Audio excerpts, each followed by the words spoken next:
Hi welcome to Edubles learning.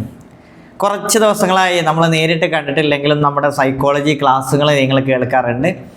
ഇന്ന് നമുക്ക് കുറച്ച് അടിപൊളി ചോദ്യങ്ങൾ എക്സാമിനോട് അനുബന്ധിച്ച് നമ്മൾ ഒരുപാട് ടോപ്പിക്കുകൾ നിങ്ങൾക്ക് നൽകുന്നുണ്ട്. മലയാളം, മാത്സ്, സോഷ്യൽ, അതിൽ തന്നെ പല രീതിയിൽ നിങ്ങൾക്ക് നൽകുന്നുണ്ട്. പലരും പോസിറ്റീവായിട്ടുള്ള പ്രതികരണങ്ങൾ തന്നെയാണ് നൽകിയിട്ടുള്ളത്. തീർച്ചയായും ഇനിയും നിങ്ങളുടെ ഭാഗത്തു നിന്ന് അത്തരം പോസിറ്റീവായിട്ടുള്ള പ്രതികരണങ്ങൾ ഉണ്ടാവണം. എന്നാൽ മാത്രമേ നിങ്ങൾക്ക് കൃത്യമായിട്ട് കാര്യങ്ങൾ തരാൻ പറ്റുകയുള്ളൂ. തീർച്ചയായും നമ്മുടെ വീഡിയോ കാണുന്നവരെ, നിങ്ങൾ ആദ്യമായി കാണുന്നവരാണെങ്കിൽ നമ്മുടെ വീഡിയോ സബ്സ്ക്രൈബ് ചെയ്യുക. നിങ്ങൾക്ക് ഇഷ്ടപ്പെട്ടാൽ നിങ്ങളുടെ സുഹൃത്തുക്കൾക്ക് ഷെയർ ചെയ്യുക, ഒരു ലൈക്ക് കൊടുക്കുക തുടങ്ങിയ കാര്യങ്ങളൊക്കെ മറക്കരുത്. ഇന്ന് നമ്മൾ കുറച്ചും കൂടി ഡീറ്റെയിൽ ആയിട്ട് സൈക്കോളജിയിൽ വന്നിട്ടുള്ള പ്രധാനപ്പെട്ട ചോദ്യങ്ങൾ തന്നെയാണ്. നമ്മൾ ഇതിൻ്റെ പല രീതിയിലുള്ള വേർഷൻ, പല ടൈപ്പ് ഓഫ് ക്വസ്റ്റ്യൻസ് ചെയ്തിട്ടുണ്ടാവും. ഒരു ടോപ്പിക്കിൽ നിന്ന് പല ടൈപ്പ് ഓഫ് ക്വസ്റ്റ്യൻസ് ചെയ്തിട്ടുണ്ടാവും. അപ്പോൾ ഓരോ ക്വസ്റ്റ്യൻസ് വരുമ്പോൾ കുറച്ചുകൂടി എളുപ്പത്തിൽ നിങ്ങൾക്കത് ചെയ്യാൻ പറ്റും. എന്നാൽ ആ ചോദ്യത്തിൻ്റെ പല രീതിയിലാണ് അത് ചോദിക്കുന്നത് എന്ന് മാത്രം. ഓക്കെ, ചിലപ്പോൾ നിങ്ങൾക്ക് തോന്നി ഇത് റിപ്പീറ്റഡ് ആണല്ലോ, സെയിം ആണല്ലോ. പക്ഷേ റിപ്പീറ്റഡ് ആയിരിക്കില്ല, പക്ഷേ ചില വ്യത്യാസങ്ങൾ വെച്ചിട്ട് ചോദിക്കുന്നതായിരിക്കും. ഓക്കെ, ക്ലിയർ ആയിരിക്കും. നമുക്ക് ഓരോ ചോദ്യങ്ങളായിട്ടൊന്നും ഇങ്ങനെ നോക്കി പോവാം. അപ്പോൾ ആദ്യത്തെ ചോദ്യം നോക്കൂ. താഴെ കൊടുത്തിരിക്കുന്നവയിൽ തെറ്റായ ജോഡി തിരഞ്ഞെടുക്കുക. അപ്പോൾ എന്താണ് തെറ്റായ ജോഡി? കണ്ടോ, ഇത് നമുക്കറിയുന്ന കാര്യം തന്നെയാണ്, വേറെ രീതിയിൽ ചോദിച്ചു എന്നുള്ളൂ. ഇപ്പോൾ ഫസ്റ്റ് ക്രിയാ ഗവേഷണം ആരാണ്? Stephen M Corey. അതെ, ശരിയാണ്, സ്റ്റീഫൻ എം കോറിയാണ്. അതുപോലെ പ്രക്ഷേപണ രീതി, പ്രൊജക്റ്റീവ് ടെക്നിക്ക്, അത് തീമാറ്റിക് അപ്പർസെപ്ഷൻ ടെസ്റ്റ്. അത് ഒരാളെ പേരല്ല, അതിൻ്റെ ഒരു പല വിഭാഗങ്ങളുണ്ടല്ലോ. അപ്പോൾ അതിൻ്റെ കാറ്റഗറിയിൽ ഒന്ന് കൊടുത്തിട്ടതാണ്. ക്ലിനിക്കൽ മെത്തേഡ് ജെൽ മൊറീനോ, സാമൂഹ്യ ബന്ധ പരിശോധന, ക്ലിക്കുകൾ. അപ്പോൾ ഇതിൽ മിസ്റ്റേക്ക് വന്നത് ഏതാണ് എന്നുള്ളതാണ് ചോദിച്ചിട്ടുള്ളത്. ഏതാണ് ഇതിൽ കറക്റ്റ്? തെറ്റായത് ഓപ്ഷൻ സി ആണ്. ക്ലിനിക്കൽ മെത്തേഡ് വിറ്റ്മർ ആണ്. വിറ്റ്മർ ആരാണ്? വിറ്റ്മർ നോക്കൂ, ലെറ്റ്നർ വിറ്റ്മർ എന്ന് പറഞ്ഞാൽ മറ്റുള്ളവരിൽ നിന്ന് വ്യത്യസ്തത പുലർത്തുന്ന വ്യക്തികളുടെ വ്യവഹാര സംബന്ധമായ പ്രശ്നങ്ങൾ പരിഹരിക്കുന്നതിനും ഉപയോഗിക്കുന്ന പഠന രീതി ഉണ്ടാക്കിയത് ആരാണ്? ലെറ്റ്നർ വിറ്റ്മർ ആണ്. എന്താണ് അദ്ദേഹത്തിൻ്റെത്? ക്ലിനിക്കൽ മെത്തേഡ് അല്ലേ, ക്ലിനിക്കൽ മെത്തേഡ്. അപ്പോൾ ജെൽ മൊറീനോ ആരാണ്? നമുക്കറിയാം, സാമൂഹ്യ ബന്ധ പരിശോധനകൾ അത് വികസിപ്പിച്ചതാണ് ആര്? Gel Moreno. അപ്പോൾ അതുപോലെ തന്നെ പ്രൊജക്റ്റീവ് ടെക്നിക്ക് പഠിക്കുമ്പോൾ മനസ്സിലാക്കേണ്ടത്, ഇപ്പോൾ ഇതിൽ ആൾ കൊടുത്തിട്ടില്ല, ഇതിൽ പല ടൈപ്പ് പ്രൊജക്റ്റീവ് ടെക്നിക്കുകൾ നമ്മൾ പഠിച്ചിട്ടുണ്ട്, അതുകൂടി പഠിക്കുക. ഒന്ന് ചിൽഡ്രൻസ് അപ്പർസെപ്ഷൻ ടെസ്റ്റ്, അതുപോലെ അല്ലേ, അതുപോലെ തന്നെ വേർഡ് അപ്പർസെപ്ഷൻ ടെസ്റ്റ്, അതുപോലെ അല്ലേ, അതുപോലെ തീമാറ്റിക് അപ്പർസെപ്ഷൻ ടെസ്റ്റ് അല്ലേ, ടാറ്റ്, കാറ്റ്, വാറ്റ് എന്ന് പഠിച്ചാൽ മതി. അപ്പോൾ ഇത് വളരെ ഇമ്പോർട്ടൻ്റ് ആണ് കേട്ടോ. പ്രൊജക്റ്റീവ് ടെക്നിക്കുകൾ ചോദിക്കാറുണ്ട്, അതിലുള്ളത് ചോദിക്കാറുണ്ട് അല്ലേ. അപ്പോൾ ലിയോപോൾഡ് ബല്ലാക്ക്, ഇതാരാണ്? ലിയോപോൾഡ് ബല്ലാക്ക് ആണ് എന്ത് ചെയ്യുന്നത്? അപ്പോൾ അദ്ദേഹത്തിൻ്റെ പേര് ഹെൻറി മുറേ ആൻഡ് മോർഗൻ അല്ലേ, മുറയും മോർഗനുമാണ്. മുറയുടെ പേര് മറന്നു പോകരുത്. എന്നാൽ ജെൽ മൊറീനോ ആരാണ്? അതോ സോഷ്യോമെട്രിയുടെ പിതാ. പിന്നെ നമുക്കറിയാം ക്ലിക്ക് എന്നുള്ള വേർഡ്. എന്താ ക്ലിക്ക് എന്നുള്ള വേർഡ്? ക്ലിക്കുകൾ അല്ലേ, ഇത് നമ്മൾ പഠിച്ചിട്ടുണ്ട്. ഒരു ക്ലാസ്സിലുള്ള കുട്ടികളുടെ സാമൂഹ്യ ബന്ധം, സോഷ്യൽ ഇൻട്രാക്ഷൻസ്, അവർ മറ്റു കുട്ടികളുമായിട്ടുള്ള ബന്ധം മനസ്സിലാക്കാൻ വേണ്ടിയിട്ടുള്ളൊരു ഒരു ടെക്നിക്കാണ്. അതിൽ ഒരു ക്ലാസ്സിൽ എല്ലാവരാലും അംഗീകരിക്കപ്പെടുന്ന പരസ്പരം കണക്റ്റഡായ ആളുകൾക്ക് നമ്മൾ സ്റ്റാറുകൾ എന്ന് പറഞ്ഞു. സ്റ്റാർ. ആരുമായിട്ടും ഒരു കണക്ഷൻ ഇല്ലാത്ത കുട്ടികൾ എന്ത് പറഞ്ഞു? ഐസൊലേറ്റഡ്. ഓക്കെ, അപ്പോൾ ഈ വേർഡുകളൊക്കെ പരസ്പരം രണ്ട് പേരാണെങ്കിൽ എന്താണ് അതിന് നമ്മൾ ട്വിൻസ്, ദ്വന്ദ്ങ്ങൾ, ട്വിൻസ് എന്ന് പറയാറുണ്ട്. അപ്പോൾ അത് സോഷ്യോമെട്രിയുമായി ബന്ധപ്പെട്ട വേർഡുകൾ. ഇതൊക്കെ നമ്മൾ എക്സാമിന് ചോദിക്കുന്ന പോയിന്റുകളാണ് കേട്ടോ. നിങ്ങൾ നോക്കിക്കോളൂ, ഇതൊക്കെ പോയിന്റുകളാണ്. അതുകൊണ്ടാണ് ഈ വേർഡ് മാത്രം പറയുന്നത്. ഇതിൽ നമ്മൾ ക്രിയാ ഗവേഷണത്തിൽ സ്റ്റീഫൻ എം കോറി എന്നെ ഓർത്തിരുന്നാൽ മതി. നോക്കൂ, നെക്സ്റ്റ്. താഴെ കൊടുത്തവയിൽ 70നും 75നും ഇടയിൽ ബുദ്ധിമാനം കാണിക്കുന്ന ഒരു കുട്ടി ഏത് വിഭാഗത്തിൽ പെടുന്നു? ഏതാണ്? അപ്പോൾ നമ്മൾ ഇവിടെ ഈ ക്വസ്റ്റ്യൻ മനസ്സിലാക്കുന്നതിന് മുമ്പ് നമ്മൾ ഇൻ്റലിജൻസിനെ പല രീതിയിൽ IQ, ഓരോ കുട്ടിയുടെ IQ തരം തിരിച്ചിട്ടുണ്ട്. അപ്പോൾ IQയുടെ അടിസ്ഥാനത്തിൽ 130 കൂടുതൽ ഉണ്ടെങ്കിൽ പ്രതിഭാശാലി, അതുപോലെ തന്നെ 115 മുതൽ 130 വരെ സുപ്പീരിയർ, അതുപോലെ ശരാശരി 85 മുതൽ 115 വരെ ശരാശരി, 70 മുതൽ 85 വരെ ഡൾ എന്നൊക്കെ തിരിക്കാറുണ്ട്. എന്നാൽ കുറച്ചുകൂടി വൃത്തിയുള്ള ആക്സെപ്റ്റബിൾ ആയിട്ടുള്ള ഒരു വർഗീകരണം ഉണ്ട്. അതിൽ ഇത്ര നമ്മൾ ആലോചിക്കേണ്ട, 140 മുകളിലാണെങ്കിൽ അയാൾ പ്രതിഭാശാലി, ദിശനാശാലി, അല്ലേ, ജീനിയസ്, അല്ലെ ഗിഫ്റ്റഡ് ചിൽഡ്രൻ, എന്ത് പറയാ, ഗിഫ്റ്റഡ് ചിൽഡ്രൻ, ഇങ്ങനെയും ചോദിക്കാം കേട്ടോ, എന്നൊക്കെ നമുക്ക് പറയാം. ക്ലിയർ ആയോ? ഇനി 120 മുതൽ 139 വരെ ടെർമാൻ്റെ ഇതാണ്, ടെർമാൻ്റെ വർഗീകരണമാണ് കേട്ടോ. ഇതാണ് കൂടുതൽ എന്ത് ചെയ്യുന്നത്, ആക്സെപ്റ്റബിൾ ആയിട്ട് നമ്മൾ നോക്കാറുള്ളത്. ഇതിൽ 120 മുതൽ 139 വരെ വരുന്നത് അതിബുദ്ധിമാൻ, വെരി സുപ്പീരിയർ. ഓക്കെ, 110 മുതൽ 119 വരെ ബുദ്ധി, അല്ലേ, സുപ്പീരിയർ എന്ന് പറയാം. സുപ്പീരിയർ അതായത് 100-ന് മുകളിൽ തന്നെ പല ടൈപ്പ് ആക്കി തിരിച്ചിട്ടുണ്ട്, അല്ലേ, നമ്മളിവിടെ കണ്ടോ. ഇനി ഇവിടെ 90 മുതൽ 110 വരെ, അല്ലേ, ഇതാണ് നമ്മൾ ശരാശരിക്കാർ. ഇതെപ്പോഴും സെയിം ആയിരിക്കില്ല, പലപ്പോഴും ഇവിടെ നോക്കാം നമുക്ക് ശരാശരി എത്രയാണ്, അല്ലേ, 85 to 115 പറഞ്ഞത്, ഇവിടെ 90 മുതൽ 109 വരെ. ഈ ശരാശരി നമ്മൾ മനസ്സിലായി, ഐക്യൂല് ശരാശരിക്കാർ എന്ന് പറഞ്ഞാൽ ഈ ഒരു ഭാഗം. പിന്നെ 80 മുതൽ 89 വരെ ബുദ്ധി കുറഞ്ഞ, അല്ലേ. ഇനി, അല്ലേ, താഴോട്ട് ഇവിടെ മിസ്റ്റേക്ക് വന്ന കേട്ടോ, ഇവിടെ. ഓക്കെ, അപ്പോൾ നമുക്ക് എന്ത് ചെയ്യാം, ഇവിടെ അത് ഇതിൽ നോക്കാം. അപ്പോൾ ഡൾ എന്ന് പറയാം, അല്ലേ, 70 മുതൽ 85 വരെ, ഇത് പ്രകാരം നമുക്ക് ഡൾ എന്ന് പറയാം. ഇനി ഇവിടുത്തെ ക്വസ്റ്റ്യൻ നോക്കൂ, ഏതാണ്, മൂഢബുദ്ധി, മോറോൺ, അല്ലേ, മൂഢബുദ്ധി. എത്ര ഇവിടെ മോറോൺ വരുന്നത് നോക്കൂ, 50 മുതൽ 70 വരെ. അപ്പോൾ വർഗീകരണത്തിൽ ടെർമാൻ്റെ വർഗീകരണം ഉണ്ട്, അല്ലാതെ വർഗീകരണം ഉണ്ട്. അപ്പോൾ ഇതും ചിലപ്പോൾ ചോദിച്ച് കണ്ടോ, ചിലപ്പോൾ ചോദിക്കാറുണ്ട്. അതുകൊണ്ടാണ് ഇങ്ങനെ ഒരു ക്വസ്റ്റ്യൻ വന്നിട്ടുള്ളത്. അപ്പോൾ ഇവിടെ 70-നും 75-നും ഇടയിൽ മന്ദബുദ്ധി, അതല്ലെങ്കിൽ ഡൾ എന്ന് പറയാം. ഏതാണ്, ഓപ്ഷൻ ബി. അതുപോലെ നിങ്ങൾ നോക്കൂ, ഇവിടെ നമ്മുടെ ശരാശരിക്ക് തൊട്ടു താഴെ 70 to 85 വരെയാണ് ഡൾ. ഇനി അതിന് താഴെ 50 to 70 ആണെങ്കിൽ മോറോൺ എന്ന് പറയാം, 50 to 70, അല്ലേ. ഇനി അതിനും താഴെ 30 to 50 ക്ഷീണബുദ്ധി, അല്ലേ, ക്ഷീണബുദ്ധി എന്ന് പറയും. 30-നേക്കാൾ കുറവാണ് ജഡബുദ്ധി. ഓക്കെ, 30-നേക്കാൾ ക്ഷീണബുദ്ധി നമ്മൾ പറഞ്ഞല്ലേ, ക്ഷീണബുദ്ധി 30 വരെ, 30-നേക്കാൾ കുറവാണ് ജഡബുദ്ധി. ശരാശരി ഇത് പ്രകാരം ശരാശരി 85 to 115, 85 to 115. ഓക്കെ, അപ്പോൾ 2 തരം വർഗീകരണങ്ങൾ ഉണ്ട് എന്ന് മനസ്സിലാക്കുക. ടെർമാൻ്റെ വർഗീകരണം പലപ്പോഴും ചോദിക്കാറുണ്ട്. അപ്പോൾ ഇതിലിപ്പോൾ നമുക്ക് ശരാശരി കണ്ടോ, ശരാശരി ചോദിച്ചു 115 മുതൽ ശ്രേഷ്ഠ ബുദ്ധി, 130-ൽ കൂടുതലായാൽ എന്താണ്, പ്രതിഭാശാലി എന്ന് പറയും. പക്ഷേ ടെർമാൻ്റേതിൽ 140 അല്ലെങ്കിൽ 139 എന്നൊക്കെ പറയാം. ആ രീതിയിലാണ് എന്ത് ചെയ്യുന്നത്, അതിന് മുകളിൽ ഗിഫ്റ്റഡ് ചിൽഡ്രൻ എണ്ണി. അപ്പോൾ ആ ഒരു ഇത് നോക്കിയാൽ മനസ്സിലാവും കേട്ടോ. ഈ ഓപ്ഷൻ നോക്കിയിട്ടാണ് നമ്മളത് മനസ്സിലാക്കേണ്ടത്. നെക്സ്റ്റ് ക്വസ്റ്റ്യൻ നോക്കൂ, സങ്കലിത വിദ്യാഭ്യാസം, അതായത് ഇൻക്ലൂസീവ് എഡ്യൂക്കേഷൻ. നമ്മുടെ കേട്ടിട്ട് അല്ലെ, നമ്മളെ ഇതിൽ വളരെ ഇമ്പോർട്ടൻ്റ് ആയിട്ടുള്ളതാണ് എന്ത്, ഇൻക്ലൂസീവ് എഡ്യൂക്കേഷൻ എന്നതുകൊണ്ട് എന്താണ് അർത്ഥമാക്കുന്നത്. ഇത് നിങ്ങൾ കൺസെപ്റ്റ് മനസ്സിലാക്കി കുറച്ചും കൂടി എല്ലാ ഉത്തരവും ശരിയാണെന്ന് തോന്നും, അതല്ലെങ്കിൽ നിങ്ങൾ പഠിച്ചത് പ്രകാരം ഇതൊക്കെ ശരിയല്ലേ എന്നൊക്കെ തോന്നും. പക്ഷേ ഇവിടുത്തെ ഏറ്റവും ആപ്റ്റായ ആൻസറാണ് കണ്ടെത്തേണ്ടത്. ഇതിൽ നമ്മൾ പറയാറില്ലേ, ചില ക്വസ്റ്റ്യൻസൊക്കെ പോലെ അങ്ങനെ അല്ലേ കുറച്ച് ടഫാക്കിയിട്ടൊക്കെ ചോദിക്കാറുണ്ട്. അപ്പം അങ്ങനെയുള്ളൊരു ചോദ്യമായിട്ട് നോക്കൂ, കുട്ടിയുടെ കഴിവുകൾ, പരിമിതികൾ എന്നിവ പരിഗണിച്ച് റിസോഴ്സ് ടീച്ചറിൻ്റെ സഹായത്തോടെ ക്ലാസ് ടീച്ചർ പഠിപ്പിക്കുന്നു. ഒരു ഇൻക്ലൂസീവ് എഡ്യൂക്കേഷൻ എന്ന് പറഞ്ഞാൽ എന്താ, പലതരം കുട്ടികളുണ്ടാവും, അല്ലേ, ഭിന്നശേഷിക്കാരായ കുട്ടികളുണ്ടാവും, പ്രത്യേക ലേണിംഗ് ഡിസാബിലിറ്റി ഉള്ള കുട്ടികളുണ്ടാവും. ഇങ്ങനെ പല ടൈപ്പ് ഓഫ് സ്റ്റുഡൻസ്, ഇവയെ നമ്മളെ പൊതുവിദ്യാഭ്യാസത്തിൽ ഉൾച്ചേർക്കുക, അതിനാണ് നമ്മൾ ഇൻക്ലൂസീവ് എഡ്യൂക്കേഷൻ എന്ന് പറയാം.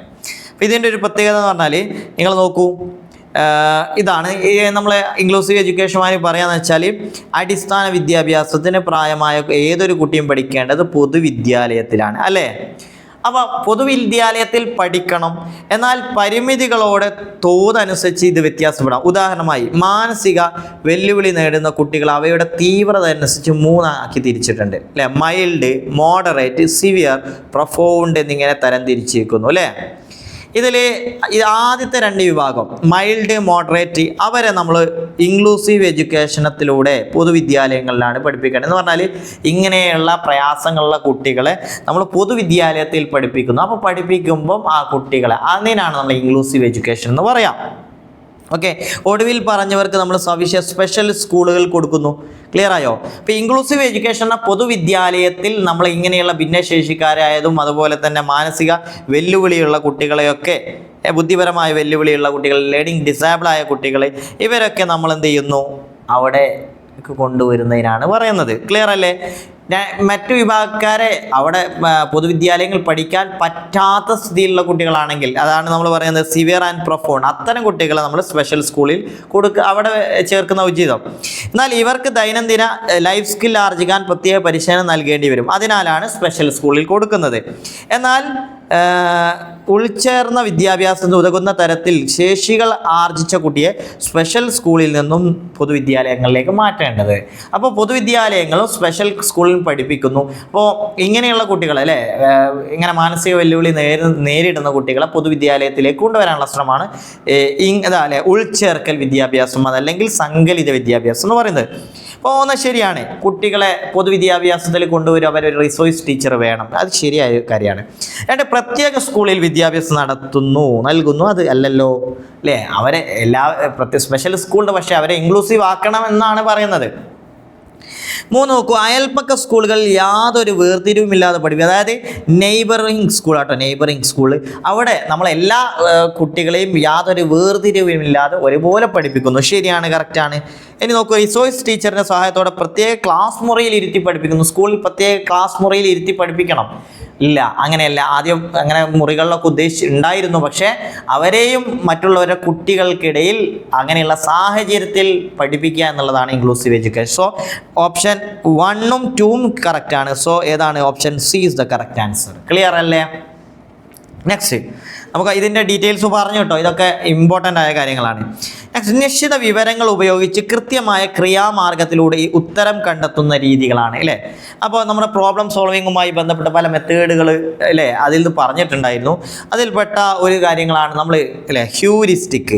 അപ്പോൾ ഇവിടെ ചോദ്യം എന്താണ്? നിശ്ചിത വിവരങ്ങൾ ഉപയോഗിച്ച് കൃത്യമായ ക്രിയാമാർഗത്തിലൂടെ, അതായത് calculation, using calculation and data processing നടത്തിയിട്ട് ഒരു ആൻസറിലേക്ക് എത്തിച്ചേരുന്നതിന് ഹ്യൂറിസ്റ്റിക് ആണോ, ആൽഗരിതം ആണോ, അന്തർസൃഷ്ടി പഠനമാണോ, ശ്രമപരാജയ രീതിയാണോ?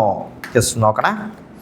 അതായത് നമ്മളവിടെ ശ്രദ്ധിക്കേണ്ടത് ഹ്യൂറിസ്റ്റിക് എന്ന് പറഞ്ഞാലും ഇതിൽ അന്തർദൃഷ്ടി നമുക്കറിയാം, ഇൻസൈറ്റ്ഫുൾ ലേണിംഗ് അല്ലേ. അതുപോലെ ട്രയൽ ആൻഡ് എറർ മെത്തേഡ് അല്ലേ, ഓരോന്ന് ശരിയാണെന്ന് നോക്കിയിട്ട് നമ്മൾ ശരിയായ ഒന്നിലേക്ക് എത്തിച്ചേരുന്നു, ശരിയും തെറ്റും മനസ്സിലാക്കിയിട്ട്. എന്നാൽ ഇവിടെ പറയുന്നത് അൽഗോരിതമാണ്. എന്താണ് അൽഗോരിതം? എന്താണ് അൽഗോരിതം എന്ന് പറഞ്ഞാൽ നിശ്ചിതമായ വിവരങ്ങൾ ഉപയോഗിച്ച് കൃത്യമായി ചിട്ടപ്പെടുത്തിയ ക്രിയാമാർഗങ്ങൾ അവലംബിച്ച് ഉത്തരം കണ്ടെത്തുന്ന നടപടിയാണ്. അപ്പോൾ ഈ ഭാഗങ്ങളിൽ നിന്നുള്ള ചോദ്യം അതേപോലെ തന്നെയാണ് ചോദിച്ചിട്ടുള്ളത് കേട്ടോ. അൽഗോരിതം എന്ന് പറഞ്ഞാൽ എന്താണ്? അപ്പോൾ നോക്കൂ, any well defined computational procedure that takes A value or set of value as input and after A finite sequence of computational step produces A value or set of values അല്ലേ. അപ്പോൾ ഇത് ഘട്ടം ഘട്ടമായ ക്രമങ്ങൾ ഇതിലുണ്ട് കേട്ടോ.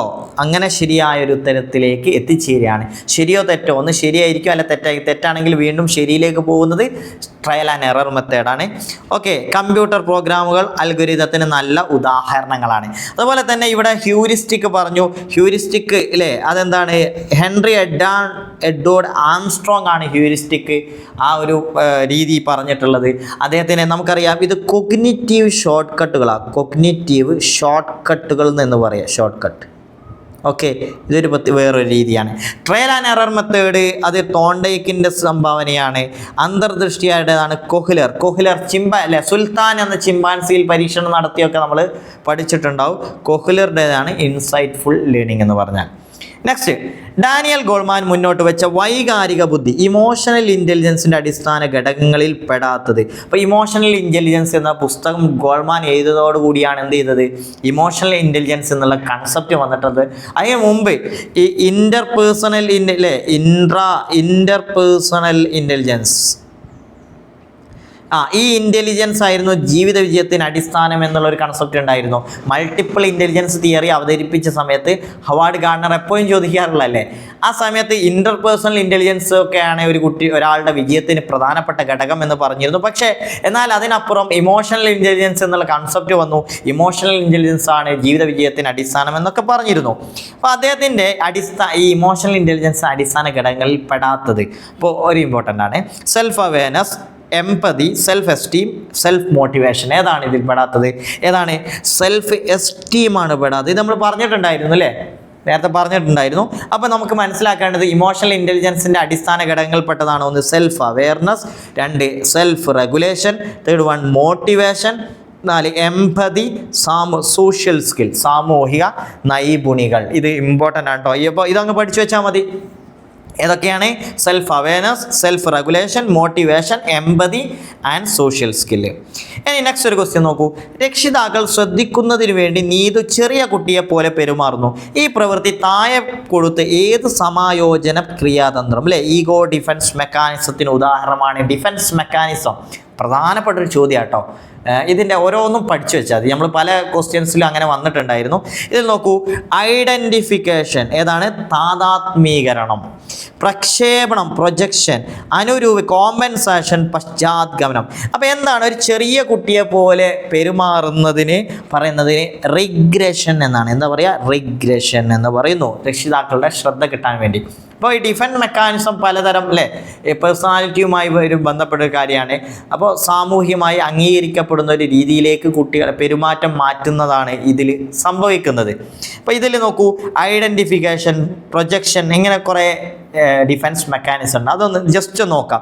ഐഡൻറ്റിഫിക്കേഷൻ എന്ന് പറഞ്ഞാൽ കുട്ടികൾ മാതാപിതാക്കളെ പോലെയോ സിനിമാ താരങ്ങളെ പോലെയോ താതാത്മ്യം പ്രാപിച്ച് അംഗീകാരത്തിനുള്ളൊരു അല്ലേ, ആ രീതിയിൽ. ഇപ്പോൾ സിനിമാ താരങ്ങളുടെ രീതിയിൽ അപ്പോൾ ഒരു അംഗീകാരം നേടാൻ വേണ്ടിയിട്ട് അവരുടെ ശ്രമം, അതിന് നമ്മൾ പറയുന്ന പേരാണെന്ത്? ഐഡൻറ്റിഫിക്കേഷൻ എന്ന് പറയാം. എന്നാൽ പ്രൊജക്ഷൻ എന്ന് പറഞ്ഞാൽ നമ്മൾ പ്രൊജക്റ്റ് ചെയ്യാം. ഉദാഹരണം പറയാം, പരീക്ഷയിൽ തോറ്റ കുട്ടി അധ്യാപകൻ മോശമായി പഠിപ്പിച്ചത് കൊണ്ടാണ്. പരീക്ഷയിൽ തോറ്റത് എൻ്റെ കാരണം കൊണ്ടല്ല, ആ കാരണം മറ്റുള്ളവരിൽ പ്രൊജക്റ്റ് ചെയ്യുന്നതിനാണെന്ന് പറയുക, പ്രൊജക്ഷൻ എന്ന് പറയുക. അത് അധ്യാപകൻ മോശമായി പഠിപ്പിച്ചത് കൊണ്ടാണ്, അധ്യാപകനിലേക്ക് അത് പ്രൊജക്റ്റ് ചെയ്യുന്നു. തെറ്റായി വാഹനം ഓടിപ്പിച്ച് അപകടമുണ്ടായപ്പോൾ പറയുന്നത് നായ റോഡിന് കുറുകെ ചാടിയതാണ് അല്ലേ. ഓക്കെ, നായ റോഡിന് കുറുകെ ചാടിയതാണ്, നായയിൽ അത് പ്രൊജക്റ്റ് ചെയ്യുന്നതാണ്. അതാണ് പ്രൊജക്ഷൻ എന്ന് പറഞ്ഞാൽ. അതേ സമയത്ത് കോമ്പൻസേഷൻ എന്ന് പറഞ്ഞാൽ ഉദാഹരണത്തിന് നമുക്ക് ഇപ്പോൾ കുട്ടി ഉദാഹരണം പറഞ്ഞുതരാം. പഠനത്തിൽ പരാജയപ്പെടുന്ന കുട്ടി കായിക രംഗത്തെ മികവിലൂടെ ആത്മാഭിമാനം വീണ്ടെടുക്കാൻ ശ്രമിക്കുന്നത്. അതായത് പഠന രംഗത്ത് അവനൊരു പരാജയമാണ്, പക്ഷെ അതെന്ത് ഏതിലൂടെയാണ് അവൻ തിരിച്ചെടുക്കുന്നത്? അവൻ കായിക രംഗത്ത് ഭയങ്കരമായിട്ട് ഉഷാറാകുന്നു. അപ്പോൾ അവിടെ ഒരു കോമ്പൻസേഷൻ നടക്കുകയാണ്. അതുപോലെ തന്നെ SSLCയിൽ തോറ്റ വിദ്യാർത്ഥി അവകാശപ്പെടുകയാണ് അവൻ്റെ സ്കൂൾ ഫുട്ബോൾ ടീമിൻ്റെ ക്യാപ്റ്റനായി ധാരാളം ഗോൾ നേടിയിട്ടുണ്ട്. അപ്പോൾ ഒരു സ്ഥലത്തുള്ള പോരായ്മ അവൻ മറ്റൊരു തരത്തിലൂടെ പരിഹരിക്കുന്നതാണ് ഇത് കോമ്പൻസേഷൻ എന്ന് പറയുന്നത്. പരീക്ഷയ്ക്ക് പലപ്പോഴും ചോദിക്കാറുണ്ട്, കുട്ടികളില്ലാത്ത ഒരു പ്രശ്നം അവരെങ്ങനെയാണ് മറികടക്കുന്നത്? ഇപ്പോൾ അനാഥാലയങ്ങളിലെ കുട്ടികൾക്ക് സഹായിക്കുക, അല്ലെങ്കിൽ സ്കൂളിലെ ടീച്ചറാണെങ്കിൽ കുട്ടികളില്ലാത്ത ടീച്ചർ തൻ്റെ ക്ലാസ്സിൽ പഠിപ്പിക്കുന്ന കുട്ടികളെ സഹായിക്കുക, അവരെ ഹെൽപ്പ് ചെയ്യുക, അവർക്ക് ബാഗ് വാങ്ങിക്കൊടുക്കുക. ഇതൊക്കെ നമുക്ക് കോമ്പൻസേഷനിൽ ആവർത്തനത്തിലൂടെ ധാരണയിലെത്താൻ സഹായകമായ രീതി. ഇംഗ്ലീഷ് ഒന്ന് പറഞ്ഞുതരാം. Which type of method avoid mere repetition, വെറും ആവർത്തനം ഒഴിവാക്കുന്നു. അലൗസ് കൺസെപ്റ്റ് അറ്റൈൻമെൻറ്റ് അല്ലെ, എന്നിട്ട് ആശയം നേടിയെടുക്കുന്നത് എങ്ങനെയാണ്? Through recurrence of the previously acquired ideas from varied situation. അതായത് വ്യത്യസ്തമായ സാഹചര്യങ്ങളിൽ നിന്ന് നേരത്തെ നേടിയ ആശയങ്ങളിലൂടെയാണിത് അതിലേക്ക് കൂട്ടി യോജിപ്പിച്ചുകൊണ്ട് നേടിയെടുക്കുന്ന ഈ ഒരു മെത്തേഡിനെ പറയുന്ന പേരെന്താ? ഡിസ്കവറി ലേണിംഗ് എന്നാണോ, സംവാദാത്മക പഠനം അല്ലേ, ഡയലോജിക് ലേണിംഗ് എന്നാണോ, സ്പൈറൽ ലേണിംഗ് എന്നാണോ, എക്സ്പീരിയൻഷ്യൽ ലേണിംഗ്? പല ലേണിംഗ് തിയറികൾ നമ്മൾ പഠിച്ചിട്ടുണ്ടോ അല്ലേ. ഡിസ്കവറി ലേണിംഗ് പഠിച്ചിട്ടുണ്ട്, സ്പൈറൽ ലേണിംഗ് ഒക്കെ പഠിച്ചിട്ടുണ്ട്. അപ്പോൾ എന്താണ് ഇതിൻ്റെ പേര്? മിയർ റിപ്പീറ്റേഷൻ അല്ല, അതേ സമയത്ത് വ്യത്യസ്ത സാഹചര്യങ്ങൾ നേടിയെടുത്ത അറിവുകളുടെ അടിസ്ഥാനത്തിലാണ് നമ്മൾ എന്ത് ചെയ്യുന്നത്? ആശയങ്ങൾ ഒരു ആശയത്തിലേക്ക് എത്തിച്ചേരുന്നത്. സോ ഇതിനെ പറയുന്ന പേരാണെന്ത്? ചാക്രികാരോഹണ പഠനം, സ്പൈറൽ ലേണിംഗ് അല്ലേ. സ്പൈറൽ ലേണിംഗ് എന്നുള്ള കൺസെപ്റ്റ് ജെറോമസ് ബ്രൂണർ, അദ്ദേഹത്തിൻ്റെ ഡിസ്കവറി ലേണിംഗ് ഉണ്ട്, ചാക്രികാരോഹണ പഠനങ്ങളുണ്ട്. അപ്പോൾ അവിടെ ഈ സ്പൈറൽ ലേണിംഗ് വളരെ ഇമ്പോർട്ടൻ്റ് ആണ്. അപ്പോൾ നമ്മൾ മനസ്സിലാക്കേണ്ടതില്ലേ സ്പൈറൽ ലേണിംഗ് ഇത് വരെ ഒരു സ്പൈറൽ പോലെയാണ് പഠനങ്ങൾ നടക്കുന്നത്, വെറും മിയർ റിപ്പീറ്റേഷൻ അല്ല അതിൽ നടക്കുന്നത് എന്ന് പറയുന്നത്. ഇനി നോക്കൂ, ചാലക വികാസ തത്വത്തിൻ്റെ അതായത് പ്രിൻസിപ്പിൾ ഓഫ് മോട്ടോർ ഡെവലപ്മെൻറ്റ് അതിൽ പെടാത്ത നമ്മൾ ഡെവലപ്മെൻറ്റുമായി ബന്ധപ്പെട്ട ചോദ്യങ്ങൾ ഉണ്ടാവാറുണ്ട്. അപ്പോൾ അതിൻ്റെ മോട്ടോർ ഡെവലപ്മെൻറ്റിൻ്റെ പ്രിൻസിപ്പിൾസിൽ പെടാത്തത് സ്ഥൂല പേശികളിൽ നിന്ന് സൂക്ഷ്മ പേശികളിലേക്ക്, അപ്പോൾ ലാർജ് മസിൽസ് നിന്ന് സ്മോളർ മസിലിലേക്ക്. ശരിയാണോ? നമ്മൾ പറഞ്ഞു fine motor skill, gross motor skill. ഓടുക എന്ന് പറയുന്നത് എന്താണ്? ഗ്രോസ് മോട്ടോർ സ്കില്ലാണ്. എന്നാൽ ഒരു സൂചി ഇങ്ങനെ എടുക്കുക, നമ്മൾ അറിയോ ചെറിയ കുട്ടികൾ ആദ്യം ഒരു സൂചിയൊക്കെ എടുക്കാൻ പറ്റുമോ അല്ലേ? അവരെടുക്കാൻ അങ്ങനെയൊന്നും പറ്റൂല.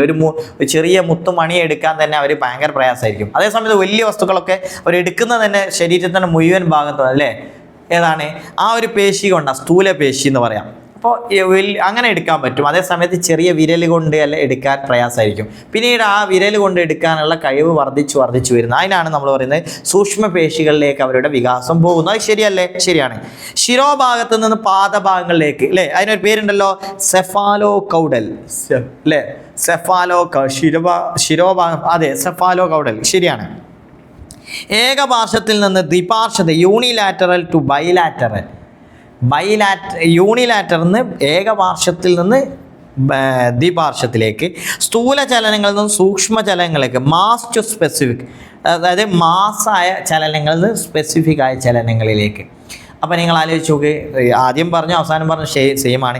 എന്നാൽ എന്തല്ല, ഏകപാർശ്വത്തിൽ നിന്ന് ദ്വിപാർശ്വത്തിലേക്കല്ല, തിരിച്ചാണ്. എന്താണ്?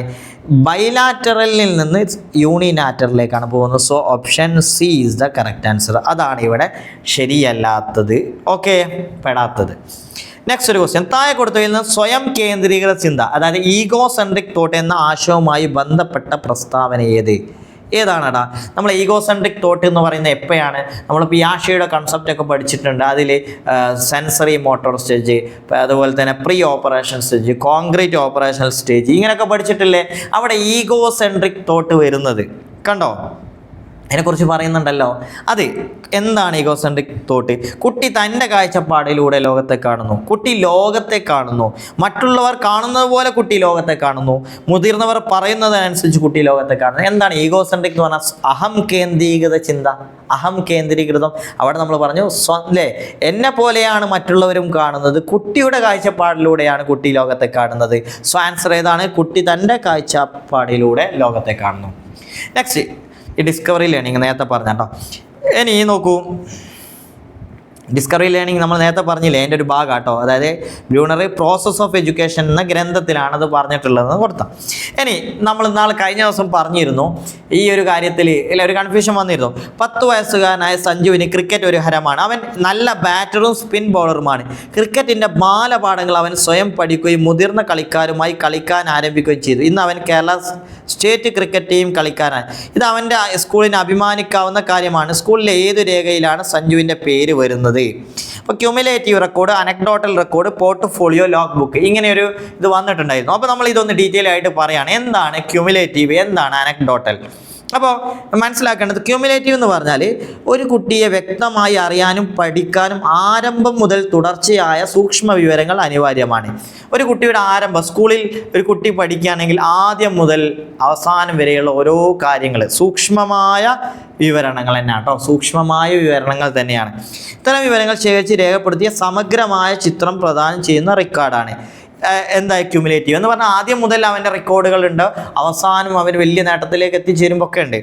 കാര്യശേഷി, മാനസിക പക്വത, പഠന നേട്ടം, സാമൂഹിക ബോധം, മൂല്യബോധം, വൈകാരിക വികാസം, ആരോഗ്യം, അനാരോഗ്യം, പാഠ്യേതര അല്ലേ താല്പര്യങ്ങൾ, പശ്ചാത്തലം എല്ലാം അല്ലേ, മെച്ചപ്പെടൽ സാധ്യതകൾ തുടങ്ങിയ ഒട്ടേറെ വിവരങ്ങൾ സഞ്ചിത രേഖയിൽ ഉണ്ടാകും. അപ്പോൾ നമുക്ക് ആ രീതിയിൽ കാണാം ഓരോ ഘട്ടത്തിൽ. അപ്പോൾ ഈ ഒരു കഥയിൽ നോക്കൂ, 10 സഞ്ജുവിന് ക്രിക്കറ്റ് ഹരമാണ്, നല്ല ബാറ്ററും സ്പിൻ ബോളറുമാണ്. ക്രിക്കറ്റിൻ്റെ ബാലപാഠങ്ങൾ അവൻ സ്വയം പഠിക്കുകയും മുതിർന്ന കളിക്കാർ ആരംഭിക്കുകയും ചെയ്തു. പതിയെ അവൻ എന്ത് ചെയ്തു? വലിയൊരു സ്ഥാനത്തേക്ക് എത്തിച്ചേർന്നു. അവൻ്റെ റെക്കോർഡുകളാണ് അവിടെ കൊടുത്തിട്ടുള്ളത്. അപ്പോൾ ഈ സ്കൂളിൻ്റെ ഓരോ റെക്കോർഡിൽ ഓരോ പ്രാവശ്യം അവൻ കളിയിലൂടെ നേടിയ കാര്യങ്ങളൊക്കെ അവർ രേഖപ്പെടുത്തി വെച്ചിട്ടുണ്ടാവും. ഇന്നത്തെ അവസ്ഥയും പറയുന്നുണ്ട്. ഇനി നോക്കൂ, എന്നാൽ ഉപഖ്യാന രേഖ എന്ന് പറഞ്ഞാൽ എന്താണ്? കുട്ടികളുണ്ടാകുന്ന അവിചാരിതമായ പ്രതികരണങ്ങൾ രേഖപ്പെടുത്തുന്നതിനാണ് ഇത് ഉപയോഗിക്കുന്നത്. ആകസ്മികമായ പ്രതികരണങ്ങൾ, ഒരു കുട്ടി ഒരു കളിക്കാരനാവുന്നത് ആകസ്മികമായി ആവുന്നതാണോ? പെട്ടെന്നൊരു സുപ്രഭാതത്തിൽ ആവുന്നതാണോ? അല്ല. ഓക്കെ, വ്യക്തിയുടെ സവിശേഷതകളിലേക്ക് വിളിച്ചു വെച്ചു. പേര്, സംഭവ വിവരണം, സംഭവ വ്യാഖ്യാനം തുടങ്ങിയവ രേഖപ്പെടുത്താനുള്ള കോളങ്ങൾ ഈ റെക്കോർഡിൽ ഉണ്ടായിരിക്കും. ഈ 2 രേഖകൾ വളരെ ഇമ്പോർട്ടൻ്റ് ആണ് കേട്ടോ. അതാണ് നമ്മളിത് ഡീറ്റെയിൽ ആയിട്ട് പറഞ്ഞിട്ടുണ്ടായിരുന്നു. നമുക്ക് അടുത്തൊരു വീഡിയോയിൽ പറയാമെന്നായിരുന്നു വിചാരിച്ചത്. സോ ഇവിടെ പറയാൻ പറ്റി. സോ ഇവിടെ നമുക്ക് വൈൻഡപ്പ് ചെയ്യാം. ഒരുപാട് ഉപകാരപ്പെട്ടു എന്ന് വിചാരിക്കുന്നു. ഇഷ്ടപ്പെട്ടാൽ ഒന്ന് ലൈക്ക് ചെയ്യണേ. പിന്നെ നിങ്ങളുടെ സുഹൃത്തുക്കൾക്കൊക്കെ ഒന്ന് ഷെയർ ചെയ്ത് കൊടുക്കുക. കാരണം നമ്മുടെ ചാനലിലൂടെ ഒരുപാട് സൈക്കോളജിയുടെയും പെഡഗോജി, നമുക്ക് പെഡഗോജിയും കൂടി ഡിസ്കസ് ചെയ്യണം. രണ്ടും കണക്റ്റഡ് ആണെങ്കിലും നമുക്കത് മാത്രം സെപ്പറേറ്റ് ആയിട്ട് അവസാനത്തേക്ക് നമ്മൾ ഡിസ്കസ് ചെയ്യും. ഓരോ ടോപ്പിക്കിൻ്റെയും പെഡഗോജി ഡിസ്കസ് ചെയ്യാം. സോ ഇവിടെ വൈൻഡപ്പ് ചെയ്യുന്നു. Thank you.